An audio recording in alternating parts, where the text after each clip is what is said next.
Ito naman po mga master ang leopard.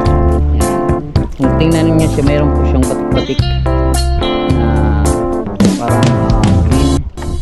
Makikita niyo ang maigi. Yan po. At saka ang kulay niya is nasa brown. Medyo dark brown ang kulay po. Okay, honeycomb grouper ulit mga master. So, honeycomb grouper.